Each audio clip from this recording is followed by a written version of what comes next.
Welcome and thank you for joining us for today's presentation specifically for payers.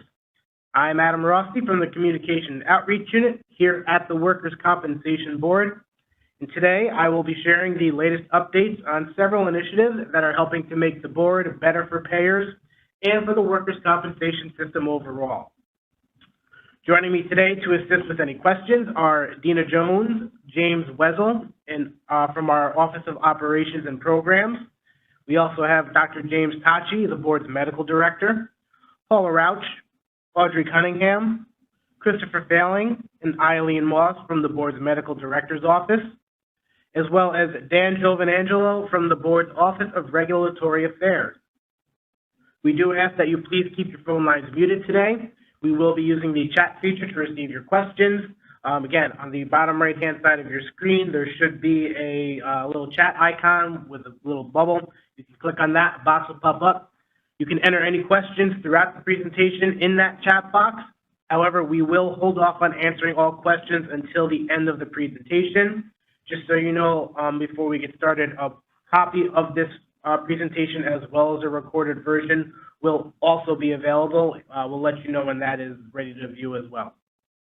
We'll answer as many of your questions as we can, but if you have questions that we either don't get to, or if you think of something after the session ends, we will also be providing you with resources at the end of the presentation. So let's get started. As I mentioned, we recognize that there's been many improvements and a lot of activity and communications from the board on various initiatives. So we wanted to provide you with updates and give you an opportunity to ask any questions. We'll start today with regulation updates regarding disability benefits and the new workers' compensation maximum weekly benefit rate. We will then look at Onboard, the board's improved business information system, followed by the New York Medical Treatment Guidelines, or MTGs, and some reminders regarding the CMS 1500 form. We will also review important information about workers' compensation as it pertains to COVID-19. Finally, we would like to remind you of some things when submitting first report of injury filings or ROI filings, and we will review the additional resources available to you as I mentioned. We will then leave time at the end of the presentation to answer your questions. To start, we wanted to make sure you are aware of some updates, one in particular regarding disability regulations, which were just adopted yesterday, April 25th. In keeping with the goal to make it easy for workers to receive compensation they are entitled to, the chair adopted amendments to sections 355.4, 363.1, 363.11, 363.13, and additions to sections 363.15 and 363.16 of Title 12 to the New York Code's Rules and Regulations to update and clarify the disability benefits regulations and disability benefits claims process, conform the regulations to the statute, and align several sections with paid family leave. The notice of proposed rulemaking was published in the October 12th, 2022 edition of the State Register. The notice of adoption will be published in the May 10th, 2023 edition of the State Register, and these changes will take effect on January 1st of 2024. To read more about these updates, you can visit the board's website at wcb.ny.gov and select the regulations link on the bottom left of the homepage. You can find the link at the top of the adopted regulations section on the next page. The maximum weekly benefit rate for new workers' compensation claimants is 2/3 of the New York State average weekly wage for the previous calendar year, as determined by the New York State Department of Labor in Workers' Compensation Law Sections 216 and 15/6. The Department of Labor reported to the Superintendent of the Department of Financial Services that the New York State average weekly wage for 2022 was $1,718.15. Accordingly, the maximum weekly benefit rate will be $1,145.43 for compensable lost time for workers' compensation claims with dates of injury during the period from July 1st, 2023 through June 30th, 2024. By now, payers should be familiar with our business information system, Onboard.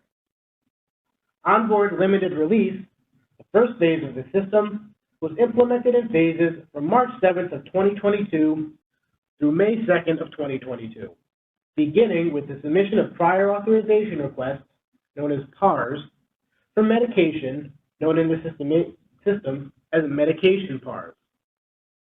Today, providers and payers are using Onboard to request and review prior authorizations for medication, durable medical equipment, and treatment or testing, and we have hundreds of these PARs successfully flowing through the system each day. To date, more than 46,000 payers and reviewers have been signed up for access, and nearly 740,000 PARs have been processed. We are truly working to take the comp out of complicated. As a reminder, payers will need to log into the medical portal to access Onboard. Every user will need their own login credentials. A single login cannot be provided to an organization to be used by all users who are part of that organization. There is no limit to the number of users an organization can have. Claim administrator access, such as insurer, the self-insured entity, or a third-party administrator, is granted using organizational profiles based on eClaims trading partner information. The payer is ultimately responsible for review of the PARs. A payer may designate a medical review organization to review the PARs. However, that medical review organization must first complete the online medical review organization medical portal registration. Pharmacy benefit managers, known as PBMs, may be designated by the payer to review Level 1 medication PARs. The PBM must complete the online PBM medical portal registration process prior to a payer designating them as the reviewer. So this chart on your screen here labels what submissions each provider type can make in Onboard. So for example, all provider types listed here can submit a request for decision on unpaid medical bills, known as Form HP 1.0, non-MTGs under or equal to $1,000 PARs, and non-MTGs over $1,000 PARs. You can view this chart on the payer overview page at wcb.ny.gov/onboard. Once a PAR is submitted, you, the payer, have a set number of days to respond. Response requirements vary for certain PAR types. Responses for MTG confirmation are required within 8 business days, and responses are not optional. MTG variants and MTG special services responses are required within 15 calendar days, but the response time is extended to 30 days if an IME is requested. Non-MTG over $1,000 responses are required within 30 calendar days. Non-MTG under or equal to $1,000 responses are required within 8 business days, and medication and durable medical equipment responses are due within 4 calendar days. These timeframes may vary based on weekends or holidays, depending on when the PAR is submitted. Please note, if the wrong PAR type is submitted by the provider, it is appropriate to deny the PAR and mention why in the comment section. So for example, a confirmation PAR was submitted when a special service PAR was required. If the provider wants the service, they should resubmit as a special services PAR. Just note that in the comments when you deny the PAR. You can also view this chart on the payer overview page at wcb.ny.gov/onboard. Rather than release Onboard all at one time as a large-scale initiative, The board plans to develop the onboard system improvement as a series of smaller, discrete projects that will be released incrementally. The system upgrades will use web-based platforms and electronic data, increasing our ability to enhance the systems over time. We expect that this approach will enable the board to be more responsive to stakeholder feedback over the course of this multi-year program. Currently, the board is advancing the onboard program by focusing on two key areas. The first area of focus is the board's expansion of the use of e-forms and the development of APIs to streamline data submission. The paper versions of the Request for Further Action, which is Form RFA-1LC, and the Request for Assistance by Injured Worker, which is Form RFA-1W, are transitioning to an e-form with an intelligent online submission and routing process, although the paper-based process will still be available for injured workers who need it. The new process will be wizard-based, meaning it will walk users through fillable fields of a new e-form. The wizard will provide numerous fields for attorneys to enter pertinent information, along with quicker, more efficient board processing and response. Additionally, attorneys will also have the option to submit Form RFA-1LCs via an application programming interface, which is known as API. APIs enable independent computer systems, such as stakeholder systems and the board system, to talk to one another and exchange data, automating processes and reducing the need for stakeholders to manually enter data into a web-based e-form.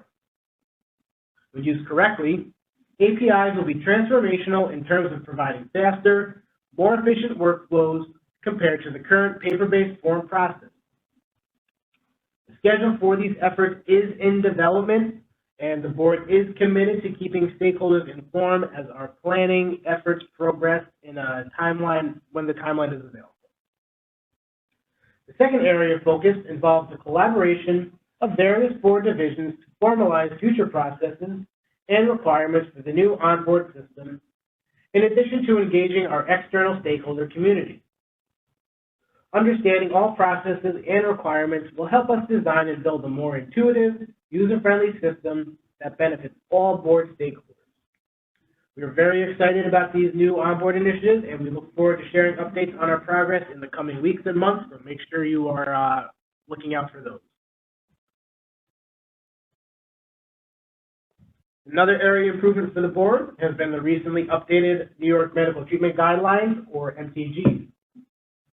For those of you who are new to these webinars or to the comp system, we will give you some background here. In December of 2010, the board implemented legislatively mandated medical treatment guidelines, known as MTGs, that fundamentally changed the delivery of healthcare to injured workers. The MTGs initially included 4 evidence-based guidelines for the treatment of injuries involving the neck, back, shoulder, and knee. These became the mandatory standard of care for dates of service on or after December 1st of 2010. On March 1st, 2013, the carpal tunnel syndrome MTG and updated versions of the then existing MTGs, including a new maintenance care program, were adopted. The non-acute pain MTG, as well as updated versions of the existing MTGs, were implemented for dates of treatment on or after December 15th of 2014. The MTGs effective for treatment as of May 2nd of 2022 are listed here on this slide. Please visit the Medical Treatment Guidelines section of the provider page of the board's website for more details. The board also has online training available on the MTGs for both medical and non-medical professionals. Payers should complete the non-CME versions of each training. To access them, visit the board's website at wcb.ny.gov and navigate to the Healthcare Provider section in the middle of the homepage. Select the Medical Treatment Guidelines link. From there, select the training link on the right side of the page.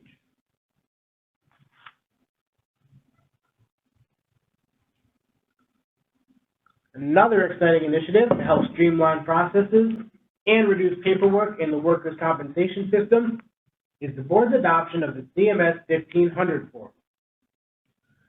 To reduce the administrative burden on board-authorized healthcare providers, the board made the strategic decision to consolidate and eliminate certain medical billing forms and transition to using the CMS 1500 form, the universal claim form used by medical providers to bill the Centers for Medicare and Medicaid Services, CMS, as well as health insurers.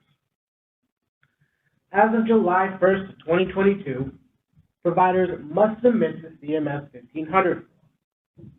Electronic submission through an XML submission partner is strongly encouraged, although currently not required.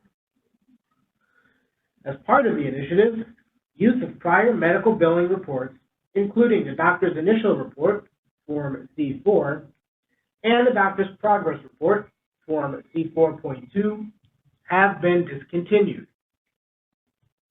Payers are required to use the new Notice of Treatment Issue Disputed Bill, Form C8.1B, and Notice to Healthcare Provider and Injured Worker of a carrier's refusal to pay all or a portion of a medical bill due to valuation objection, Form C8.4, with applicable claim adjustment reason codes, or CARCs, to object to medical bills.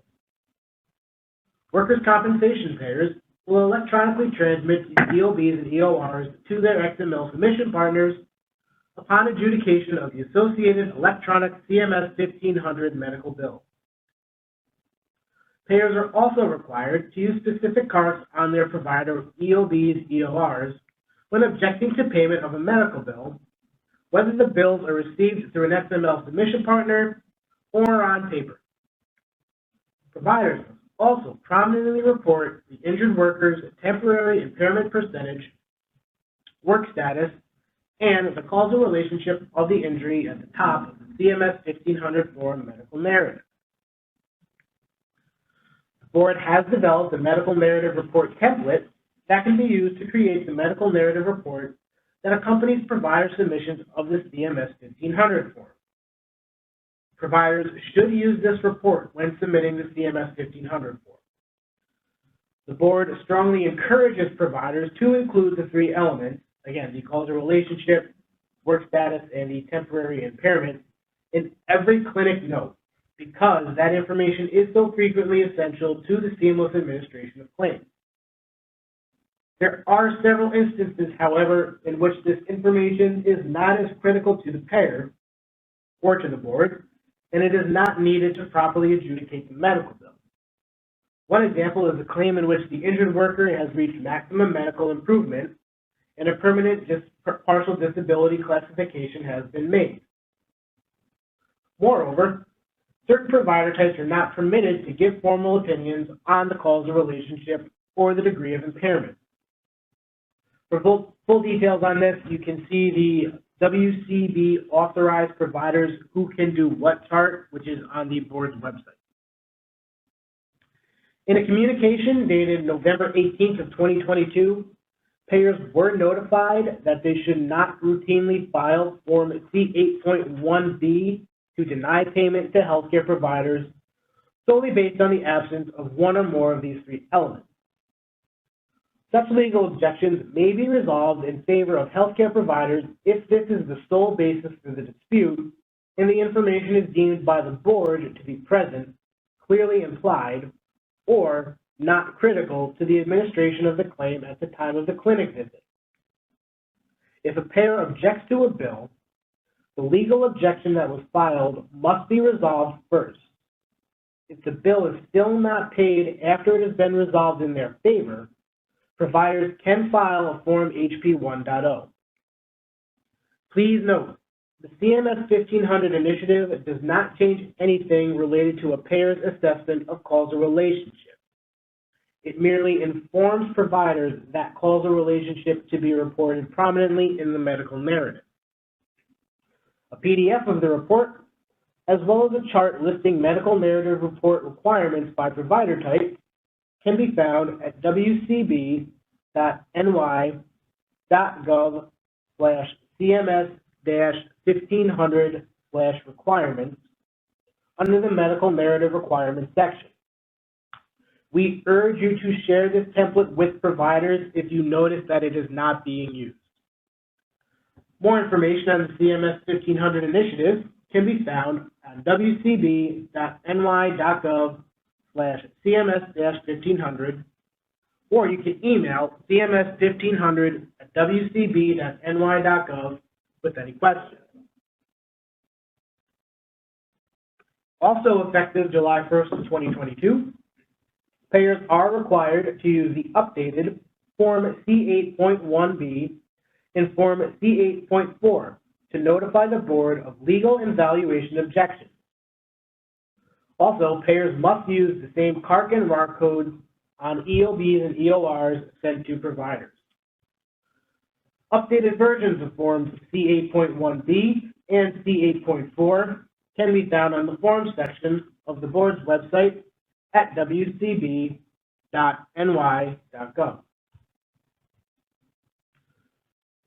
A crosswalk of the current objection reasons on Form C8.1B or Form C8.4 to the new CARCs, as well as the scenario when the code would be used and any applicable law or regulation may be found on the board's website as well at wcb.ny.gov.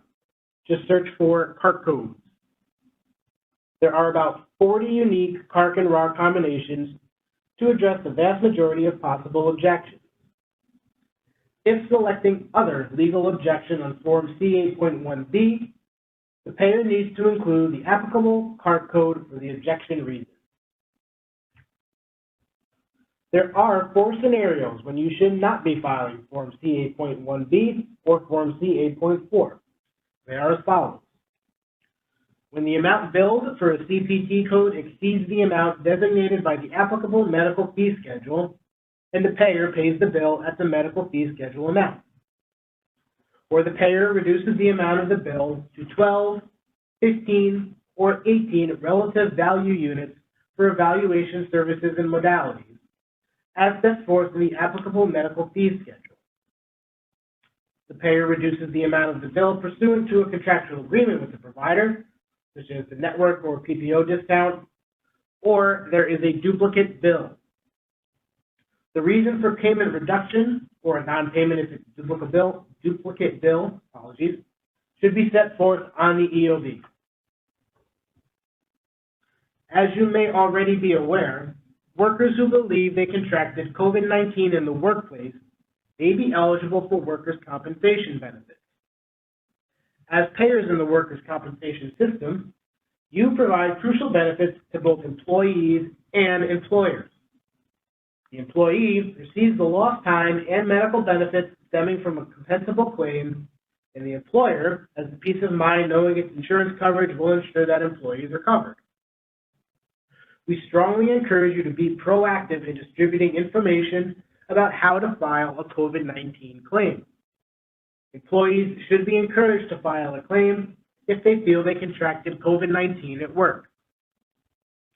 You should also encourage employers to help employees file claims and remind them that it is illegal to take any disciplinary or discriminatory action against employees who file a claim or wish to file a claim. Please review all claims carefully and timely, even if a medical report has not been received. More information on COVID-19 and workers' compensation can be found on our special COVID-19 section of the website at wcb.ny.gov/COVID-19. I also want to take this time to let you know we will be offering a webinar on workers' compensation and COVID-19 in the coming weeks. You can check the webinar page to see that date. I believe it's May 11th.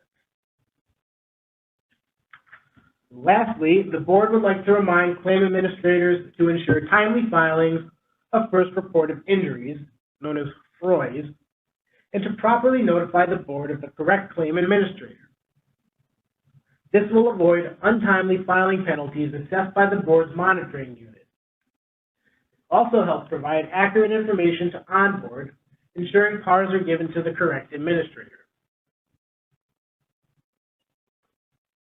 As we continue to work on implementing improvements for payers, we are committed to increased communication with payers such as this webinar and targeted emails. The board also has a special webpage for payers.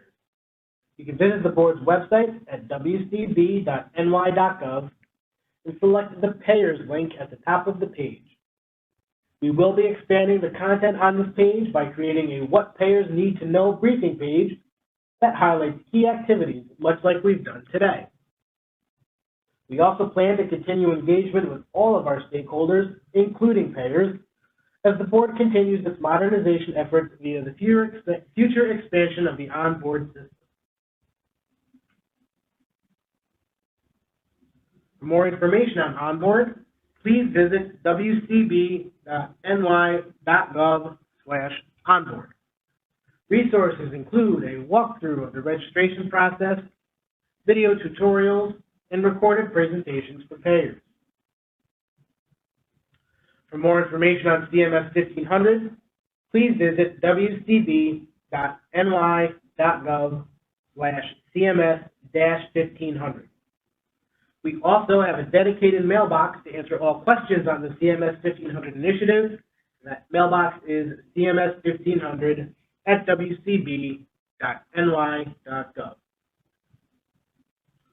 If you have payer-specific questions, you can call the helpline at 877-632-4996. You can also visit our website and select the Payers link at the top of the homepage. For claim inquiries, please visit wcb.ny.gov/contactclaims and submit your questions to claim operations. You can stay informed by subscribing and get board notifications straight to your inbox at wcb.ny.gov. Scroll down to the bottom of the homepage, select Get WCB Notifications. You get to choose the topics you'd like to subscribe to. You can also follow the board on Twitter, Facebook, Instagram, and YouTube for board news, project updates, trainings, and more. I also want to highlight that YouTube page has previously recorded webinars for payers, for onboard. So any refreshers you might need, any questions you might have, I strongly encourage you to check out our YouTube page and view those recordings. All right, so thank you again for attending this presentation. We hope you found it informative, and we will now take the rest of your time to answer any questions you may have. Again, any questions can be entered in the chat box on the bottom right-hand side of your screen. Just click on the little chat icon, the box will pop up. You can put your questions in there. Again, we will be providing you with a copy of this presentation as well as a link for a recorded webinar. Just make sure you're signed up for email notifications so you know when those are available. Again, go to our website, scroll to the bottom, and select the Get WCB Notifications button. All right, at this time, I'm going to hand it over to our subject matter experts. They're going to take a look at some of the questions that have come in already, and they will be back with you shortly. Good afternoon, everybody. This is Paula from the Medical Director's Office. We have a question asking, will onboard allow the providers to review prior PARs that have been submitted? For example, an orthopedic doctor may submit a PAR for physical therapy, and a pain management doctor also submits the same request for physical therapy because they're not able to see what previous PARs have been submitted. The answer to that is providers and their delegates can only see PARs that they have submitted. So in the scenario provided, if there are two different doctors in two different practices and they don't have the same delegate, they would not be able to see that there was another doctor that had submitted the PAR. However, if a different provider has submitted a PAR with the same codes, the system will not allow a duplicate PAR to be submitted. So the second provider would see an error message pop up that says, and forgive me because I'm paraphrasing, I don't know the exact wording, but basically it would say there's a pending PAR, you are unable to submit this. Another question regarding PARs, it says, for PARs submitted incorrectly, under what drop-down can we deny? If the provider submits a PAR that the reviewer believes is the wrong PAR type, it would still require a medical denial. Administrative denials are only appropriate for the issues found in the drop-down for that type of a denial. This is James Wessel with Claims Operations. Another PAR question. Are responses from carriers due at the end of the business day or at the end of the day? And responses are due by 11:59 p.m. Eastern Standard Time. So it's the true end of the day. There's a question stating that they have multiple providers advising me that they do not choose the PAR type for the submission, that the system determines the PAR type when CPT codes are mentioned. I've been told this from multiple providers' delegates. So for MTGs, they are actually choosing the PAR type based on the answers to the questions they provide to the questions. So for example, there is a question, if it's MTG related, that asks if it's consistent with the MTGs, and it gives a drop down with 3 options. One of them is addressed and consistent, which if they choose that drop down makes it a confirmation because they're saying that it's consistent with the guidelines. The second one is addressed and not consistent, in which case the system would route it as a variance. And the third drop down is not addressed by the guidelines, which is also a variance. For special services PARs, the CPT code is also involved in that. So if they choose a lumbar fusion code, it would route it as a special service. A couple questions regarding, it looks like outpatient services. Once an injured worker is treating outpatient with a provider, is the outpatient physician mid-level provider required to submit PAR requests through the onboard system for home health services or outpatient therapies? So home health care is a negotiated service between the carrier and the provider. So there's really not a specific way to request that. What we do recommend, though, is the provider who wants them to have, for example, physical therapy in the home setting would need to determine if the patient is meeting the criteria for the physical therapy itself. And if not, could submit a PAR to get approval for the physical therapy, but they would still need to contact the carrier, not through the PAR system, to get an appropriate approval and negotiate the home care services. This is Dr. Tanchi. There is a question as to whether we would be providing statewide data with respect to our submission results. So as everybody knows, onboard limited release is still a relatively new system. We're just coming up on our 1-year anniversary of the full launch of all 3 phases. And as we collect the data and make sure that it's valid and everything, we'll try to provide as much useful data as we can. As we mentioned earlier in this talk, we're at the 700 to 800,000 PARs submitted, 800,000 total PARs submitted into the system so far. And to date, almost 95% of those are resolved at the L1, L2 level without having to come to the MDO for review.